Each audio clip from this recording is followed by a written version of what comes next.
Hello guys, it's your boy Young Diamond. I welcome you once again to this channel. Now we move straight. Now Obasanjo had an interview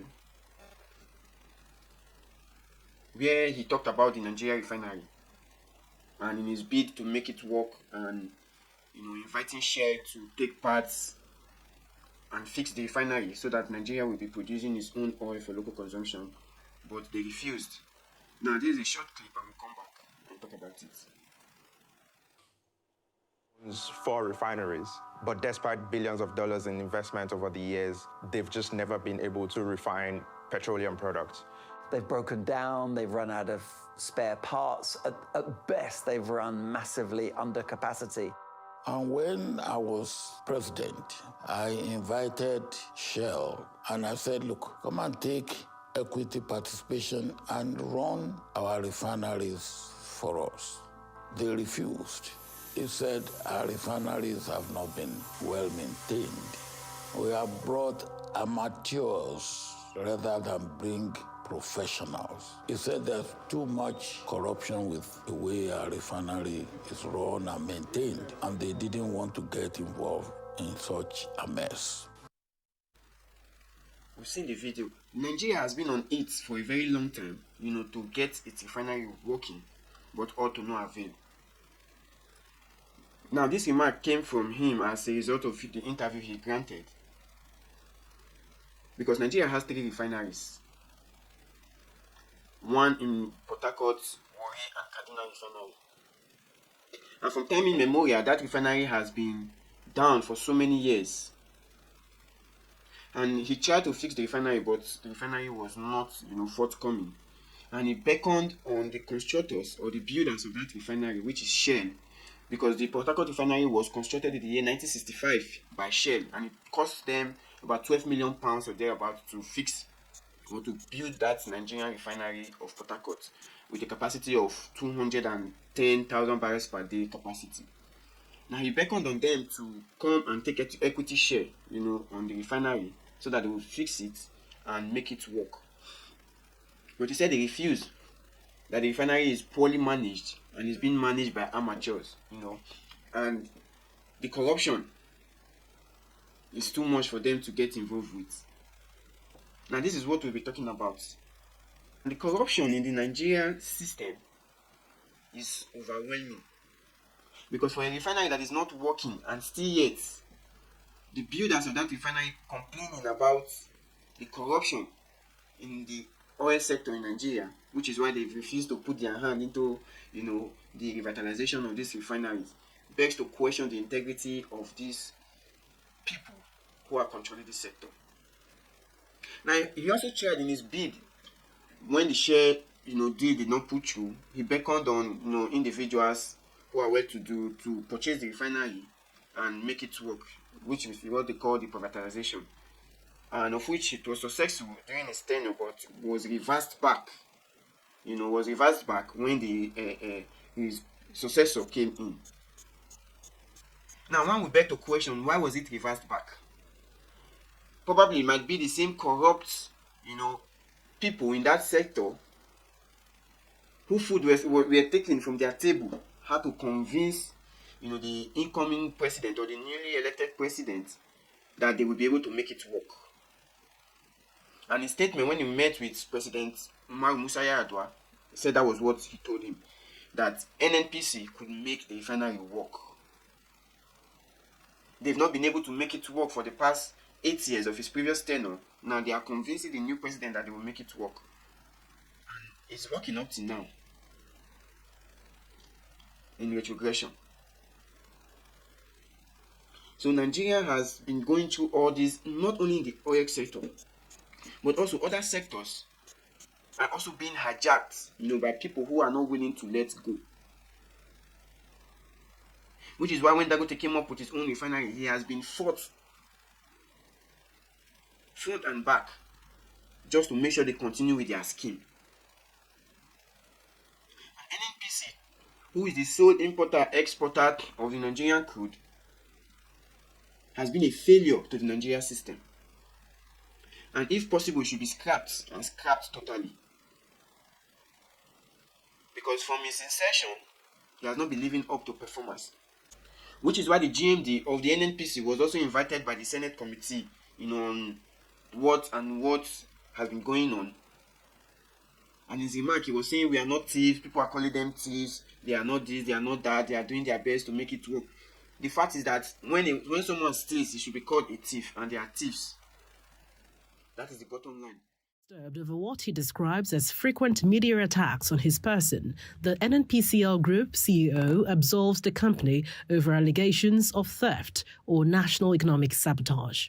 NNPC has nothing to do with imports of products that are substandard. It is very clear, Mr. Chairman. There are rules, there are regulators. We follow the rules. Nobody will bring product into this country that doesn't make specifications. If it does happen, it's crime. It couldn't have passed through any regulatory institution. It is impossible. We all know what happens. Smuggling does take place. And I'm happy that the Customs Service is here. No one can deny that smuggling takes place across our border, but for PMS and every other commodity that you can think of. This is real, Mr. Chairman. When the details come, we will tell you what we know. For me and my colleagues in the NNPC, even by conviction of faith, Mr. Chairman, we will do nothing. We believe there is eternal accountability, Mr. Chairman. Even if you don't unravel what is happening, we know that God knows. And that God will hold us accountable. And we're after no one. We are persecuting nobody. We are not criminals. We are not thieves. We are serving our country, and we believe very, very strongly that we're faithful, loyal to this country. The oil and gas industry is bleeding, Mr. Chairman. We can't speak. There are things we know we don't say. And that's why I agree with the Honorable Minister that even the things we won't say, we'll say them when the right time comes. That this country is bigger and greater than all of us, and we serve it. And Mr. Chairman, I confirm to you that the NNPC Limited will cooperate with this committee, will be part of the solution, will not be part of the problem. Because I don't see why you would prefer, running your own crude outside to refine and import petroleum products, and then claim that there's a subsidy in that particular product, which leads to constant bleeding of the Nigerian economy. That's why so many people have come out today to say that the subsidy is an organized crime, or an organized scam to the Nigerian state.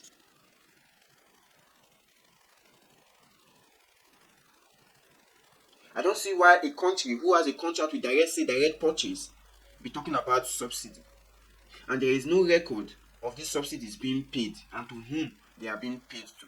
And during the President Buhari regime, they said they paid subsidies up to the trillions, 4 trillion, 5 trillion, and thereabouts. And immediately his tenure ended, the so-called GMD came out and said they did not receive fuel subsidy, the amount credible to fuel subsidy. So they all know what is going on in that sector with the fuel subsidy scam and all that. So with time shall tell, when these so-called corrupt hijackers will run out of the country because they've done their bit. And when the people begin to revolt, then they will understand that there's a level to which someone, will be triggered to, and then they will react. Moving on. Flood cuts off Kano-Maiduguri Expressway. Flood cuts off Kano-Maiduguri Expressway. Now, this came as a result of the downpour a few days ago that led to this massive erosion that washed off the highway. Now, as you can see up here, you see how the road was divided, and the people were watching and seeing how it was divided, and even a bus was also washed off, and no casualty was recorded. Now, this also questions the architectural design of that particular expressway. In most designs of expressway, there are always contingency plans that gives room in case of maybe heavy downpour, because you are dividing the road into two. Definitely there is always a route where flood do pass. And most of the time in this northern part of the country, they barely get rainfall. But they should have checked the trajectory of all the regions to know where they will be able to mount, an overhead that would transport water from one side of the express to the other side of the express. So the contractors, they did a bad job, even if it's a small drainage, they should have been able to do it. Even if it's a small drainage, they should have been able to do it. At least this will curtail the damages that's supposed to be caused by these floods. And not only just in this particular region, it also across the country, whereby they construct a road, they put only side drainage, no underground drainage that can transport water from this region to the other region, thereby causing massive erosion block. And in the end, it leads to washing off of the road because there is no passageway for this water to pass and get to a safe landing. A plane crash happened some days ago that took the lives of 61 people on board the plane. And the result for the crash is still yet to be ascertained. So the plane crashed in Brazil, near Sao Paulo, and there were no survivors, but still the result is still yet to be ascertained, or the cause of the crash is still yet to be ascertained. There are videos, going around the internet, seeing the plane falling directly from the sky with no control whatsoever. Do you know that there's a place in Africa where it is white only? There's a place in South Africa in particular where they have their own currency different from the South African rand. They have their own banks, and everything they do is strictly for them, and you cannot enter if you are not one of them. I am talking about Orania in South Africa. Welcome to Orania, a remote farming town in South Africa's Northern Cape. It prints its own money, runs its own banks, has its own holidays and manages its own affairs. Sounds like the perfect township to relocate, right? Well, hold your horses. To enter Orania, you have to qualify on certain parameters. The foremost is the color of your skin. It has to be white, because Orania is a whites-only town. The uniqueness is too obvious to ignore. Wherever you go in this township, you will only find Afrikaners. White people with Dutch ancestry. They do all the work, from playing the piano at the church to reading out the Bible to believers, to running the kitchen at a restaurant, to even gardening at orchards. All jobs, big or small, are reserved for white people. But the residents of this town insist that they're not racist. We are from Africa, that's why we call ourselves Afrikaners. We want to remain here. We also want to retain our identity.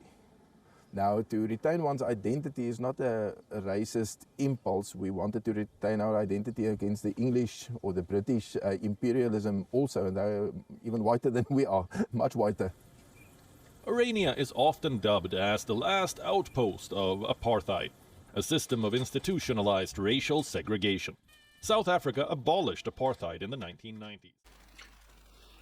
So you see, the criteria to enter, you have to be a white person or a white African. So still in these modern days, we still have, areas across Africa where it is white only. And they call themselves Africans. If they are Africans, why are they preventing other people from entering the land? Because you have to be a white African to enter into this territory in an African soil. And knowing the fact that the natives of South Africa were predominantly black, dark skinned. It's shocking and heartbreaking, because also in South Africa there are also segregations where you have the white communities and also the black communities, so it's not something new. That South Africa has been a state of division, amongst the whites and the native South Africans who claim to be South Africans, and then creating a division between where they live and how the South Africans truly live. Now this is a common boundary between the white rich neighborhood and the South African indigenous neighborhood. The difference is very clear. They are barely allowed to mingle with each other. They are barely allowed to do things. The big corporations are owned and controlled by these so-called white Africans. So it is heartbreaking in this modern time to see such a segregation, and all these things still going on in Africa. I don't know, what are your thoughts? Leave it at the comment section. Nigeria government claims that the protests may be caused by an external force. This came as a result of the way it was announced and the way it started, which got the government, to be scared and to deploy full force, security apparatus to contain this protest, which just ended 2 days ago. Now, the question we need to ask is this: how were they aware that it might be caused by an external affair or an external force? Have they ever been involved in such? You can only be scared about something when you were involved in that particular thing, and then you are scared of it not happening to you. So if they claim it probably might be an external force, then they might be culpable in previous times when they were also, protesting against the sitting government as at then. Because they also protested. So do we call that an external affair? Who sponsored the protests? Probably. Only them know. Just an assumption. Now, but the truth be told, you don't need anyone to tell you that this protest was as a result of hunger in the land. The hike in price of food and commodities. It is not just an arithmetical increase, but a geometrical increase. Because the rate at which the price of things skyrocketed is alarming. And yet the government claims that the protest is being sponsored, by those who don't want the government to succeed. No one is praying for any government not to succeed. But the hardship, the hunger, is too much to bear for them to succeed. And it might be shocking to note that each time crisis or such a thing happens, the only thing that the government issues is bag of rice. Just listen to this video. You complain about unemployment, rice. Yes. You complain about the fact that, we are hungry, rice. We say we want to protest, rice. You say, you don't have medical facilities, rice. You say you don't have good schools and good teachers, rice. You say minimum wage, rice. It's rice.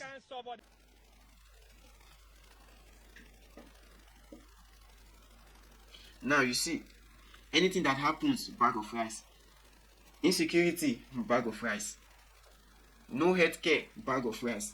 Lack of good roads and electricity, bag of rice. Fuel scarcity, bag of rice. So they are saying now we are not in a bag of rice regime, whereby any complaint that comes, you will issue bags of rice to be distributed across, to call the anger of the people. But bag of rice is not something that will solve this problem that Nigeria is facing. The insecurity has made people not able to go into farming because they are scared of the insurgents that might happen to them due to current and recent, backlash between farmers and the so-called herders. So the government has to do better and do more to alleviate this suffering of the people. It is not just enough to come out and say we are doing our best, we are rolling policies, we are doing this, we are doing that. These are the things that are supposed to have been done before you claim subsidy is gone.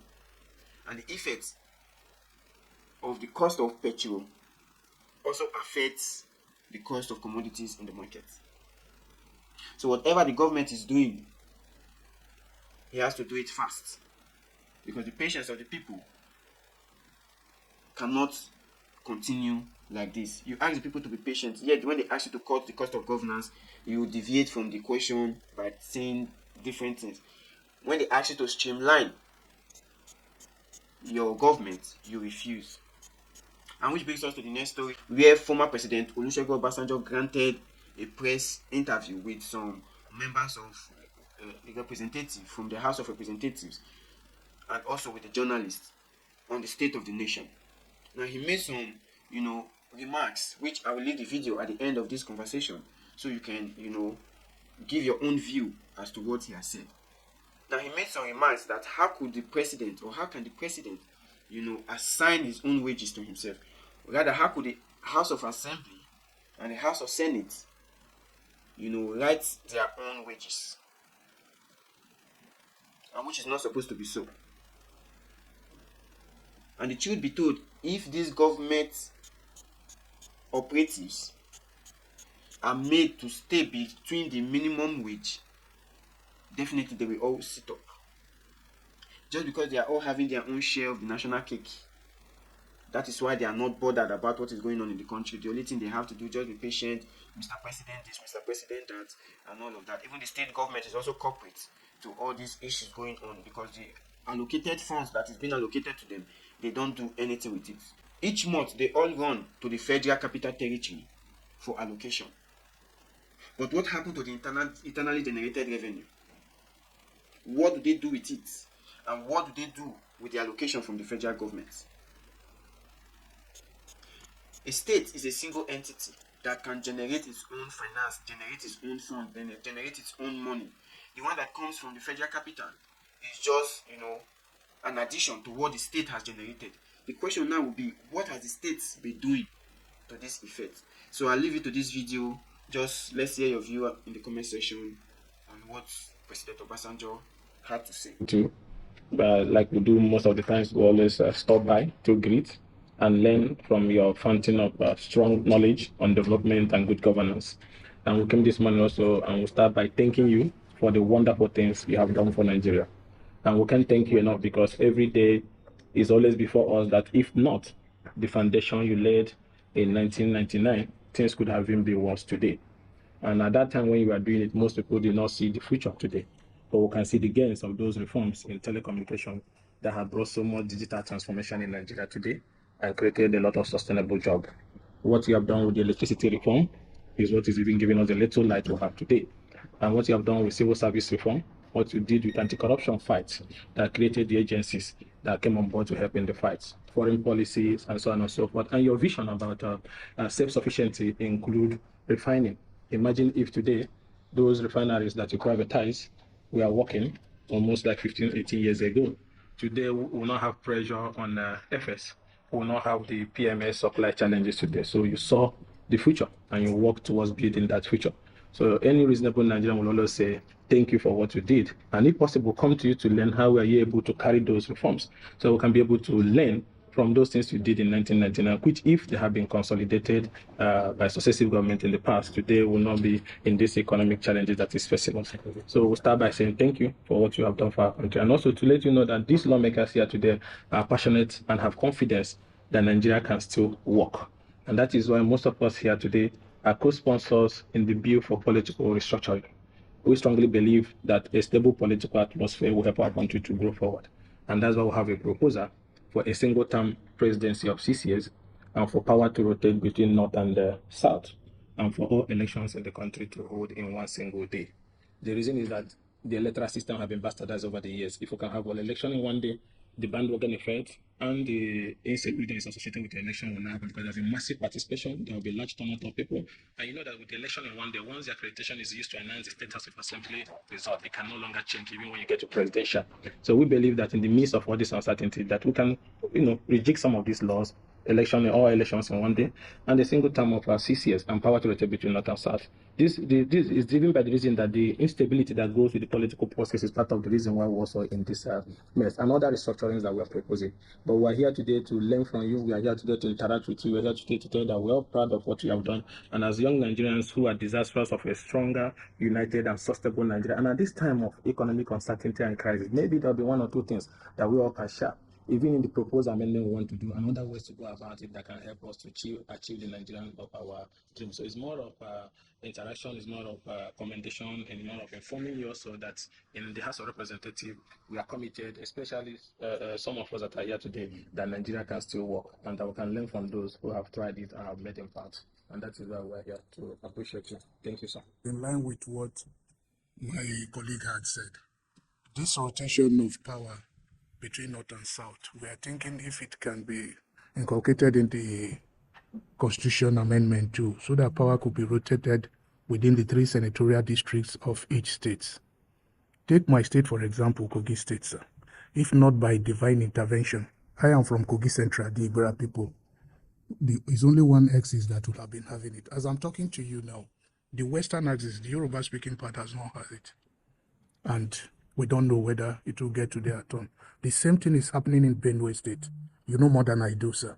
We're just pleading to you, the founding fathers, that if this can be looked into, it will down the agitations by several ethnic groups and the problem we are having. Let it meet compulsory that power should rotate within the 3 senatorial districts of each state. Some states are already doing it, but in some places, it's the larger ethnic groups that always want to do it, and it doesn't mean well for this country. So, thank you very much, Your Excellency. And thank God also for what He has enabled us to do, and thank those who work with me, because whatever I might have had in mind, what objective I might have set, if not those people who worked closely with me and who supported and who made it happen, joining hands together, we will not have achieved what we have achieved. What I would say is that, well, when we were there, we did our best. But like you rightly said, how I wish that the foundation we made, they continue to build on it, even if not as fast. But what seemed to have happened is that some of the blocks we are putting in place have been removed. Sadly, I would say. But what I know about Nigeria, and that is the consolation, and so you and for me, what I know about Nigeria is that if we get it right, the leadership, the team, because one tree does not make a forest.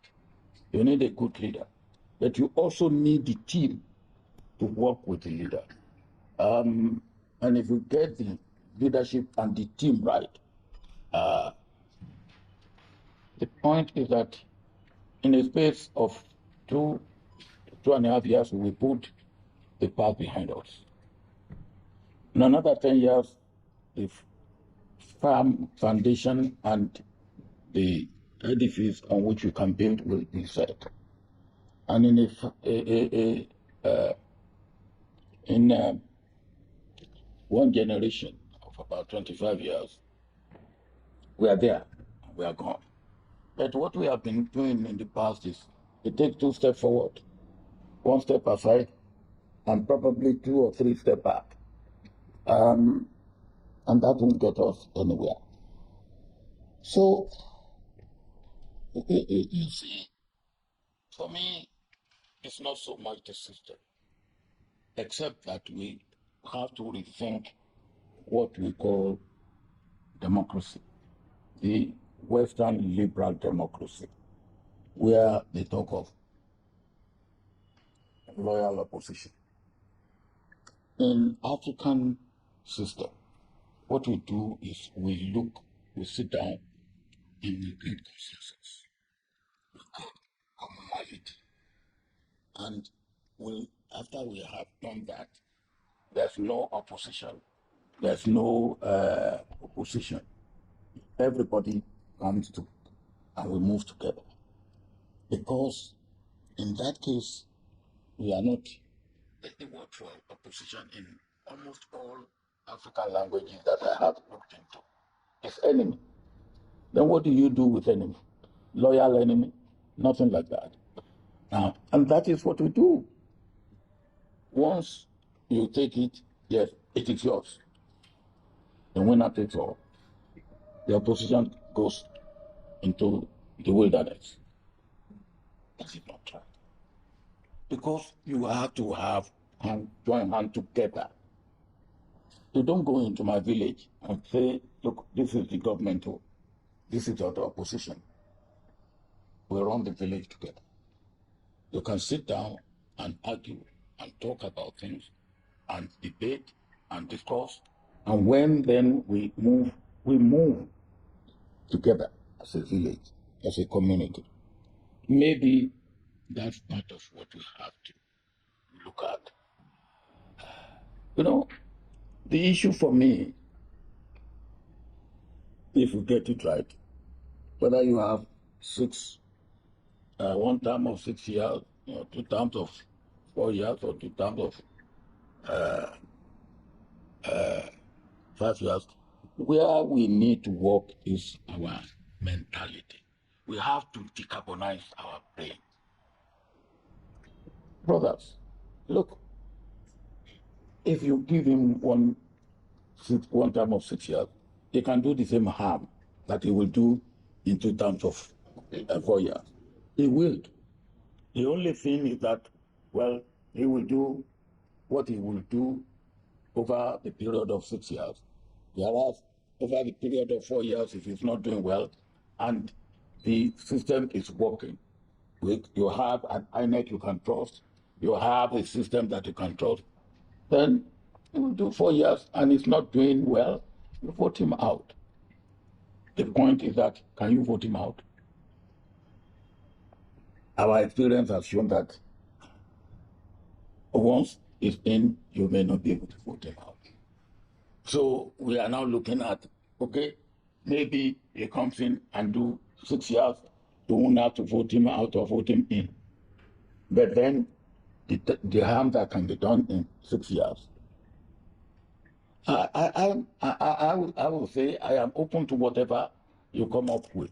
But that, to me, is not our main problem. Our main problem is ourselves. And until we take care of ourselves, it doesn't matter. We may have one term of 4 years, one term of 6 years, one term of 7 years. If it's the same people and the same mentality and the same way we do things, it won't change. So our beginning is ourselves, to my mind. Yes, system, yes, democracy. We have to rethink democracy. We have to rethink the form of government. What is the character of the people that are in government? With all due respect, most of them should be behind the bar. And that is the truth. Most of them should be behind the bar. Some should even be in the gallows. Now, if these are the people that are ruling us, then what do you expect? It doesn't matter whether whatever you make it will not. So the point is that the character of the people that are coming to government, their attributes, the sort of people, who are they? In my own part of the world, even when you want to give a daughter to marry, you say, hey, look at the background. What is the pedigree?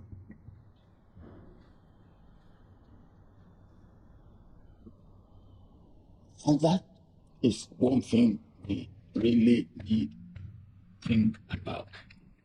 How do we select leaders? What should be the character of the leaders we select?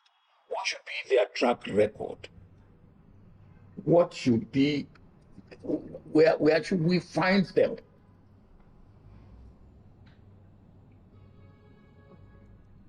Are they role models? And I think that's what is the first thing we have to think about. Because it doesn't matter whether you make it one term of 6 years, 2 terms of 5 years, 2 terms of 4 years, 2 terms of 3 years. The same people, the same way of doing things, we are going to get out of it. So maybe if we look at what should be the criteria for picking and way of doing it. We have, for instance, something in our constitution called federal character. Has federal character pointed out or taken up any government in this country that, look, what you have put together is not federal character enough? Have they done? And then have we got federal character in all the cases that we have had? And yet we have a federal character commission which is constitutional. So what are we talking about? you look at, in your own case, with all due respect, you are not supposed to fix your salary or your allowance. It's supposed to be done by the revenue mobilization and what is it? Fiscal commission. Fiscal commission. Revenue mobilization and fiscal commission. Okay. But you decide to pay yourself the allowances that you give yourself, newspaper allowances, pant allowances, sheeting allowances, to give yourself all sorts of things with all due respect. And you know it's not right. It is not right. It is not right for me to be the one to declare, determine what I pay myself. It's immoral. And then you are doing it. The Senate is doing it. And you beat your chest. And in some cases, even the executive give you what you are not entitled to. You all got $200 million naira. When we were talking about the suffering of the people who put you there, on top of the obscene salary and allowances you give yourself, you got 200 million naira. It's not right. It's not fair. It's not good for this country. So this is the thing we have to do. How do we ask people to suffer? And those people who are suffering, please bear with us when you are not showing any sacrifice. And I'm not showing any sacrifice. You are what you are. I am what I am because I'm a Nigerian. Those people out there are Nigerians. They are entitled. So let us look at it that way. For me, that is what we have to do. And as I've said, and I will keep saying it, we are all sitting on a keg of gunpowder, all of us. If we continue to do what we are doing, which is disregarding the interest of the common man, disregarding the interest of the common man. Yes, we want to bring somebody from another, the point we made. We here in Ogun State, between the central and the east, is where they have been getting government. We've ignored the west. And the truth is that by population, unless the central and the east yield ground to the west, they will never make it. But for me, what is important is good governance. I will agree that yes, let it go round. And if he doesn't perform, remove him. But there are many states, a few other states like that. Kogi is one. Benue is one. Borno? Yes. Borno is like that too. Yes. Yeah. Where unless there's a yielding of opportunity. I try here with late Oluni that look, he comes from the world. We didn't make it. I don't know whether putting it in our constitution that look, there will be no self-rotation. What I had hoped was that we would put it by convention rather than by, so that if we see a situation where it is palpably right, but once we did that, and some people thought that not the way to go. But what matters to me is ourselves. Because even if you do that, if you put it there, when Maru Yaradua died, there was move, which is unconstitutional move, that Jonathan will not, who was vice president, and by our constitution, there was move in some quarters that Jonathan should not take over. Why? So I will be with you first that we will rethink, re-examine Western liberal democracy. That's number one. Two, look, what should be the criteria for bringing people into leadership position, whether at the executive level or at the legislative level or even at the judiciary level or any other public, because the civil servants are part and parcel of this exercise. And they can be good civil servants and really serve civilly and conscientiously. They can also be evil servants if they choose to be so. So we need general moral rearmament. General moral rearmament to look at ourselves and say, yes, we are all wrong, and where we are wrong. Then we need to do things differently. We cannot continue to do things the same way that has not worked for us and say. And then if we do that, we are deceiving ourselves. But let us look at things. What must we do differently at the executive level, at the legislative level, at the judicial level, at the civil service level, even at the private sector level? Because we are all in the same boat. And if that boat sinks, we all sink together.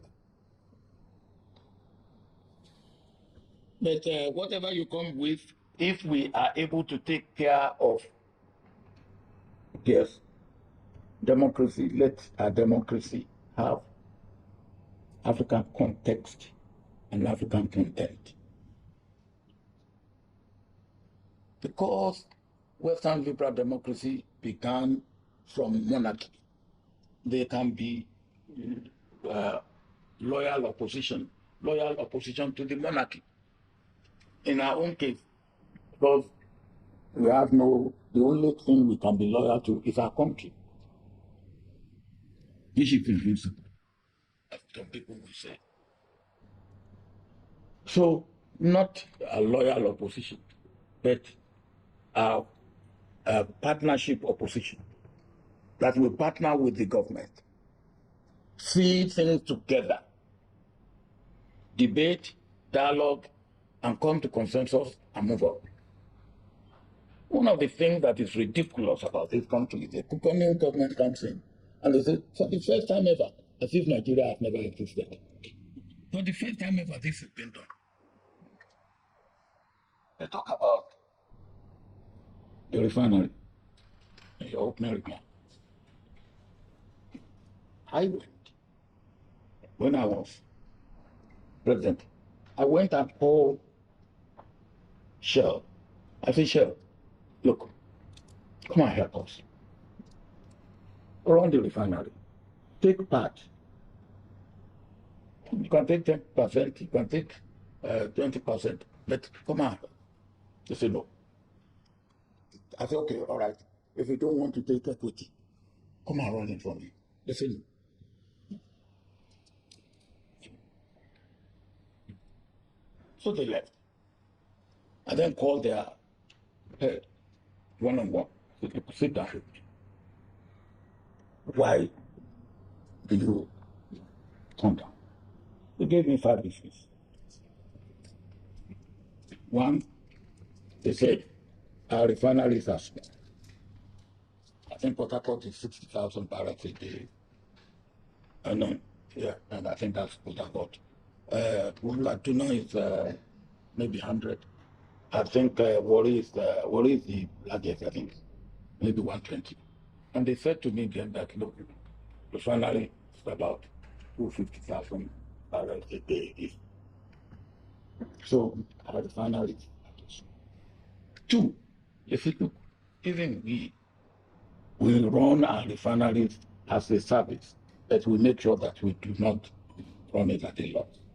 But we make substantial part of our profit in the upstream. So the refinery, if you run it well, you will break even and make a small profit. But if you don't run it well, you will run it at a loss. 3, they say our refinery, the way we have managed it, the way we have serviced it, is not the way that refinery should be serviced. So they don't want to get involved in that. 4, they said to me, the corruption around the refinery, they did not want to get involved. When they told me all that, I was completely numb. And then some Nigerians got together. They paid 750 million. And God has sent this one. My successor said, he's done it back. I ran to him. And I said, look, you know this is not right. He said, well, NNPC said they can do it. I said, NNPC cannot do it. NNPC, I think you are investigating $1.5 billion that NNPC has spent on refineries since then, and the refineries will not work. But I told my successor that the refineries, from what I have heard and know, will not work. And when you want to sell it, you will not get anybody to buy it for $200 million as scrap. And that is the situation we are in. So why do we do this type of thing to ourselves? NNPC knew that they cannot, but they knew that they can eat and carry on with the corruption that was going on in NNPC. And when people were there to, they put pressure. In a civilized society, those people should be dead. Why do we do this to ourselves? And that is NNPC. Take anything. National Shipping Line, the story of it. Nigeria Airways, the story of it. Why do we do this to ourselves? Why? Look, in 1979, I think almost all those people who worked with me in the Ministry of Agriculture, maybe all gone, they went out in July 1979 and came, the Federal Minister of Agriculture came with the report that that year we would be self-sufficient in rice. If not 1979, by 1980, what they have seen in the field. We ban importation of rice. When our successor came, led by Alhaji Shakari, they lifted because the party leaders said they want to import rice. They lifted. I tell you the story of one of the importers. He got import license. He ordered rice to be imported from America. And the one who told me this story was the Nigerian ambassador in New York. Because the man who imported the rice is from his town. When they have done the importation, everything has been done, he asked them to add $5 million on top, which they did. The supplier did. Then they were afraid. They said, look, we may not get our money because if I add, you get your money. So they did. After they have done it and the money has been paid, he went to America to get his own share. He was expecting $2.5 million. They gave him $1 million. And he went to report to this ambassador, who then all these people. And he said, we will not tolerate anybody cheating in Nigeria. So, Mr. Ambassador, I don't understand what you're saying. Look, this is what happened. The order was made. We made the order. Prince was a prince. Prince asked us to add $5 million. We took a risk, and we did. We never thought we would get the money. We got the money, and then he came, he wanted 50%. No, he didn't take any risk. We took all the risk. We gave him $1 million. That is your country. And your leader.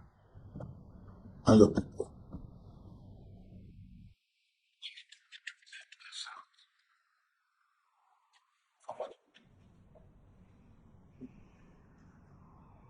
And you can multiply this. You can go on. So we have to decarbonize our brain. We have to wash ourselves clean of the dirt. And then we have to look at the system, as you rightly said. And I believe the beginning should be what type of democracy we have. I believe our democracy, yes, it must be democracy. Look for a name for it. I've called it Afro democracy. Let it have sufficient content, sufficient context of our own way of life. If you went to my village 50 years ago and you said government wants to do something in my village, and you want a man who will take the money, will be treasurer, and you point at a man that is light-fingered, my people in the village will not say, don't take the man because he's light-fingered. They will say, oh, you want to take John? No, John's far, he's far. When we need him, he will be at, we call it Okwegon. That's far. But take David. David's farm is nearby. That's what they will tell you. They will say to you. But today, it won't happen that way because John will buy everybody. It won't happen. And if today, John will buy everybody. And that is what we have.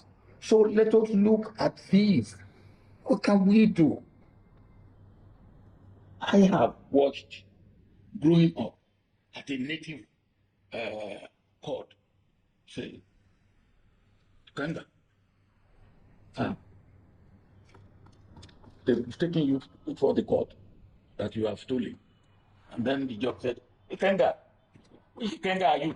The Ikenga of this compound. Who is your father there? My father was the cocoa producer. They said, oh, that's your father, and that's your compound. In that family, they don't steal. It's charged and acquitted. Now, what that does for you, one, it makes you feel that, oh, even if you have been stealing, you have to stop stealing. Because your name, your family, your pedigree, where is that today? Even when the man is stealing, they will say, now you alone go steal, leave him.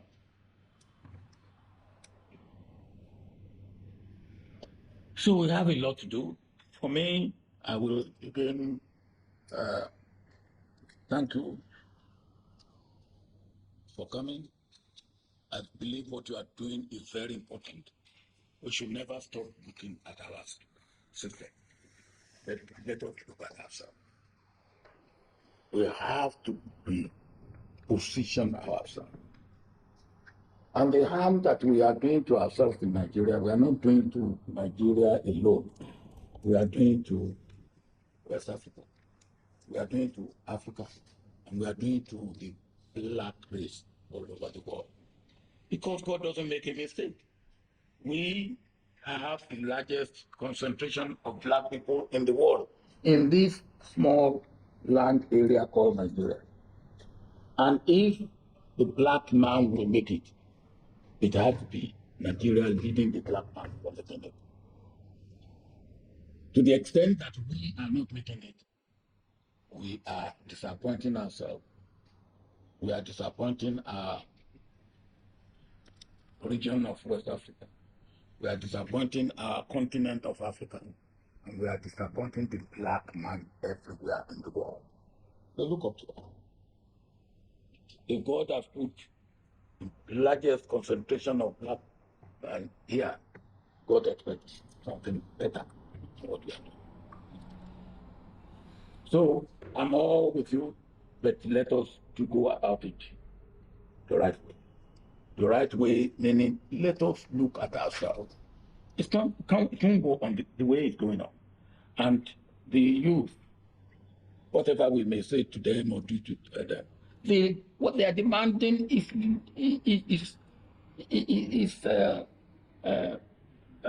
what is the word? It's legitimate. As I said, you are what you are today because you are a Nigerian. I am what I am today because I'm a Nigerian. So why should they be Nigerian and be languishing in poverty? Why? And then they make demand for that. And we are not listening to them. They make demand for that. And we are treating it with levity. We are sitting on the keg of gunpowder. They are frustrated, they are desperate, they are angry, they are hungry, they are unemployed, they are in abject poverty. What do we expect? Those boys and girls that have tried to go over the Sahara and go over the Mediterranean, they had 3 hurdles to cross. The Sahara, the ill treatment in the Mediterranean country on this side, whether it's like Algeria, or Libya, or wherever, they go through hell. Then the Mediterranean. Then when they landed on the other side, some of them came here. I listened to them and I was weeping. Now, why should they go through that? Because what you and I have not given them the attention that they deserve. And that's it. So I am here with you, and I will be here with you, but let us get it right, and let us do it right. Thank you very much.